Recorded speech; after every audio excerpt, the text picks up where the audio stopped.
So welcome everyone. My name is Nola Bloom, and this talk today is called The Quiet Strength of Saying No. And this is a gentle reflection and a meditation. And I'm going to share a little bit from my own experience and weave in some yogic teachings and guide you into a moment of presence with yourself. And so if you've recently had to hold a boundary, and if you're sitting in the aftermath of that, emotionally, mentally, and sometimes even physically, this space is for you. And I'm sharing this today because I'm in it too.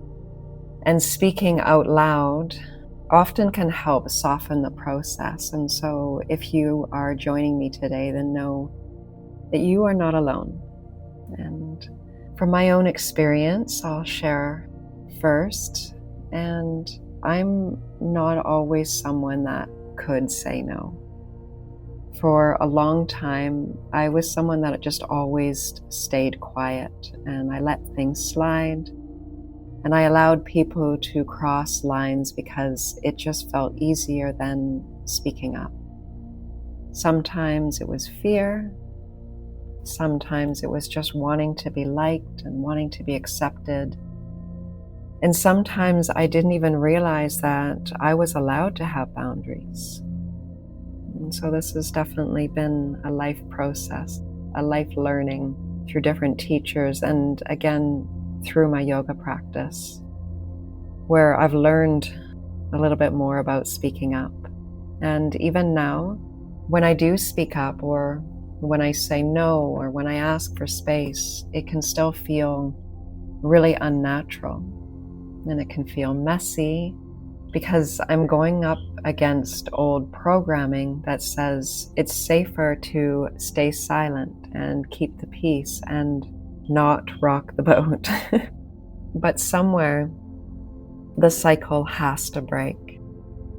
And when we break that cycle, it can rarely feel graceful. And the words don't always come out smoothly. The conversation can feel clumsy. Our voice can shake. And afterwards, there's this wave of questioning that arises. Did I say too much? Did I handle that right? Is there a way that I could have done it better? But still, we speak.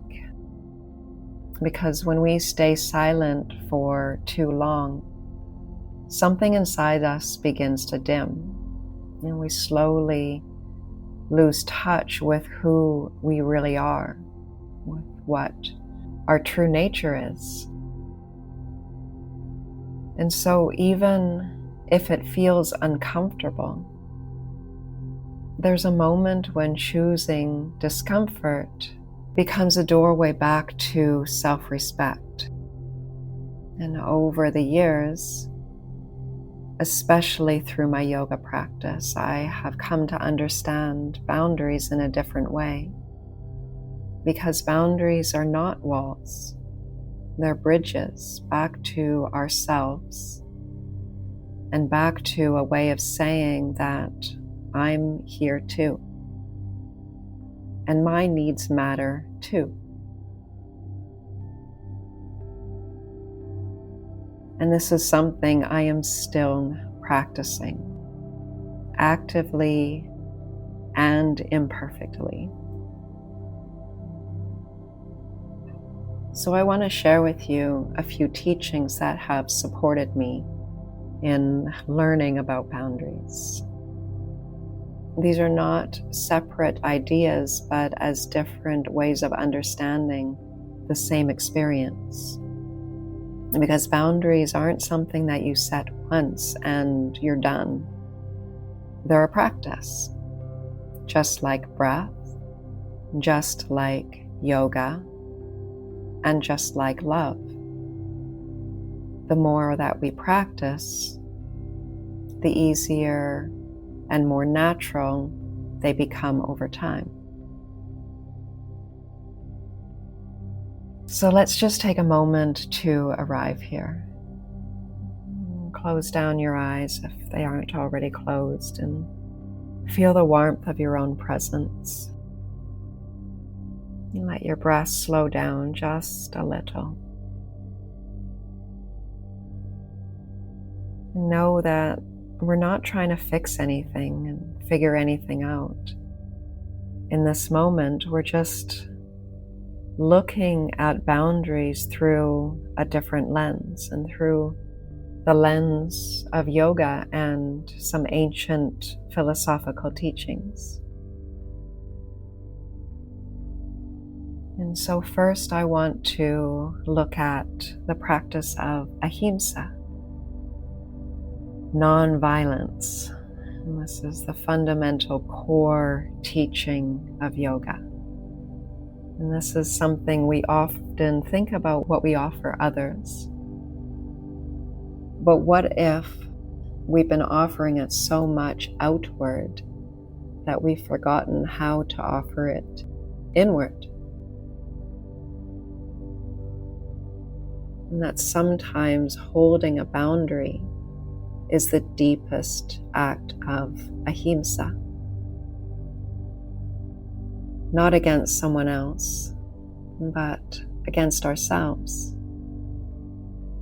It's like saying, I will no longer abandon myself to keep the peace, even if it costs me comfort. And that, in itself, is an act of love. It's an act of non-violence to ourselves and to those around us.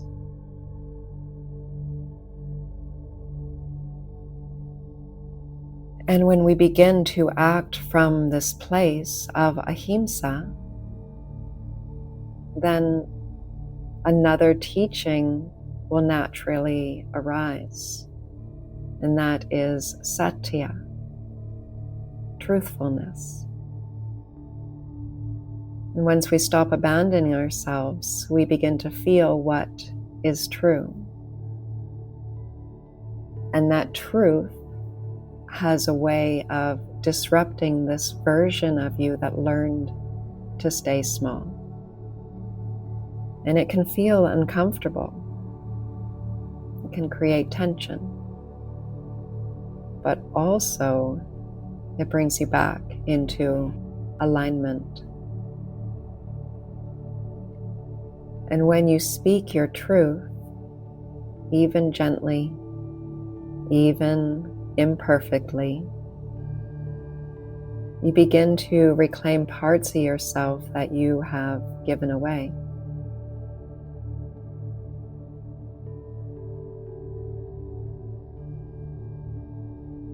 And if something that I'm sharing here is stirring something within you, discomfort, guilt, sadness, and this is where another yogi teaching comes in the teachings of Svadhyaya, self-study. And this is a practice of turning inward, not to judge ourselves, but to understand. Why do boundaries feel so hard for me, specifically?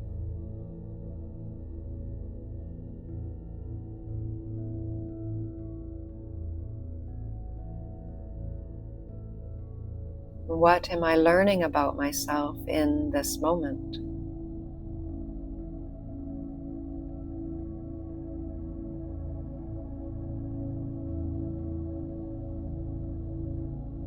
And what patterns are showing up as we look a little deeper?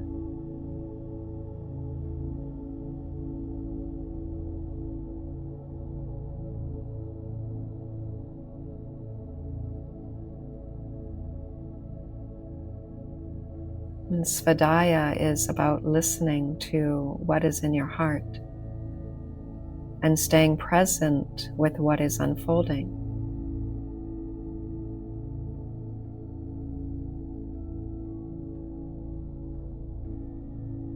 Let's take a few breaths together.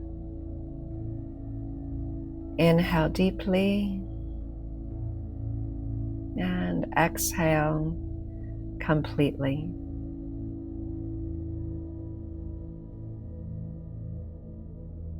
We'll do a few breath retentions just to really anchor ourselves in this moment. So inhale, hold the breath, exhale, and hold the breath out. And again, inhale, hold the breath,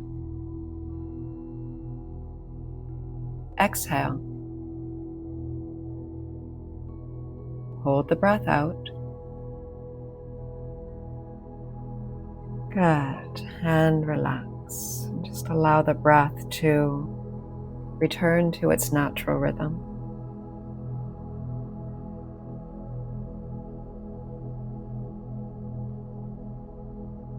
Now let's bring to mind a moment where you've had to hold a boundary. A recent one, or one that is still lingering, that still keeps coming up. And just visualize the scene for a moment. Who's there? What's happening? How are you feeling as you reflect on this boundary?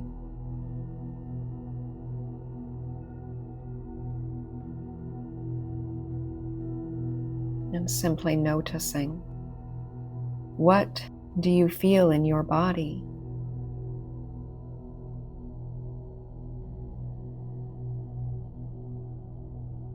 What emotions are present?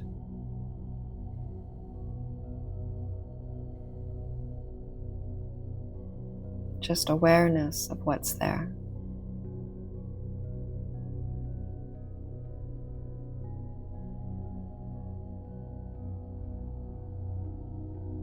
I'll offer you now a few gentle, reflective questions. And so just focus all of your attention on the words and what is arising. What part of me needed protection by this boundary?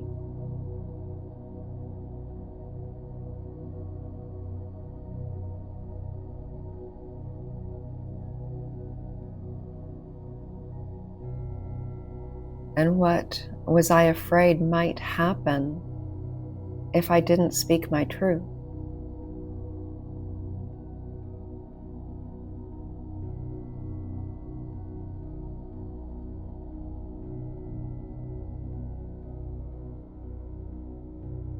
And what does the tender part of me need right now in this moment?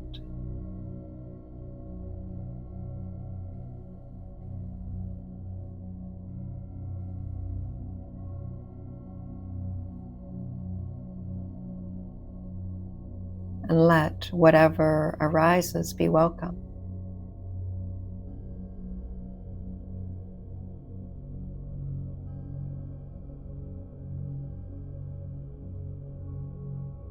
And as we sit with this, there's one more teaching that can support us. This is from the Bhagavad Gita, and I often like to come back to this. That sometimes we must act even when our heart feels heavy, even when the outcome is uncertain, and even when others may not understand.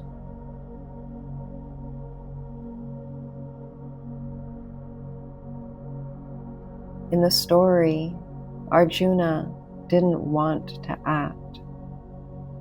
He was filled with doubt. But Krishna reminded him This path is yours. You don't have to love the moment. You just have to trust the dharma that brought you here.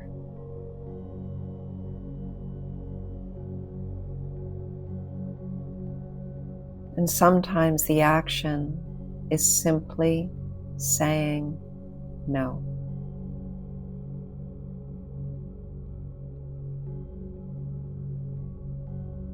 And so let's bring all of these teachings together.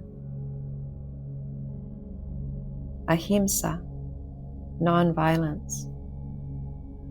We stop abandoning ourselves. And Satya, truthfulness. We feel and speak what is true. And Svadhyaya, self-study. We stay present with what it brings up. And dharma, we act anyways, even when it's messy, even when it's uncomfortable.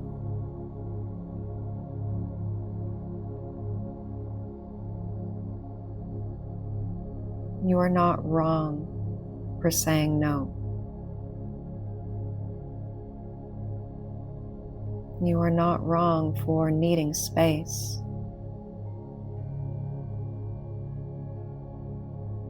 You are not wrong for choosing your peace.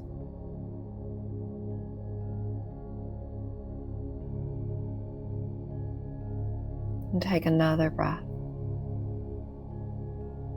As you exhale, feel tension releasing from your body.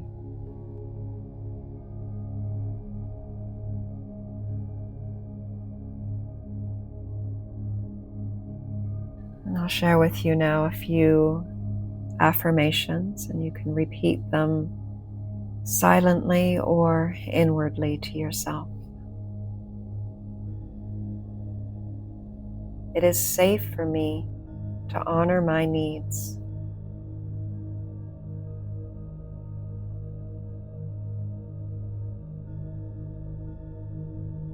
My boundaries are an expression of love.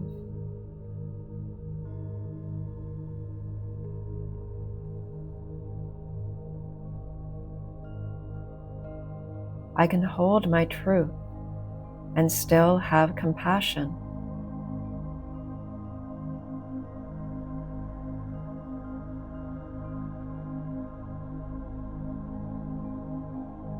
Even when others don't understand, I can stand quietly in my strength.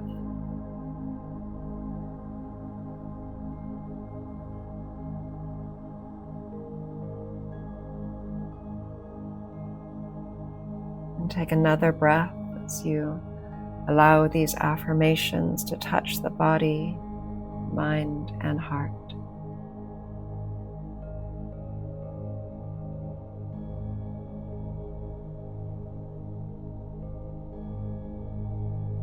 Feel the support beneath you.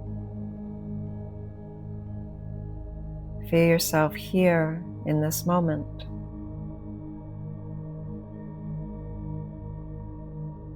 You are walking the path of yoga through truth, compassion, and self-awareness.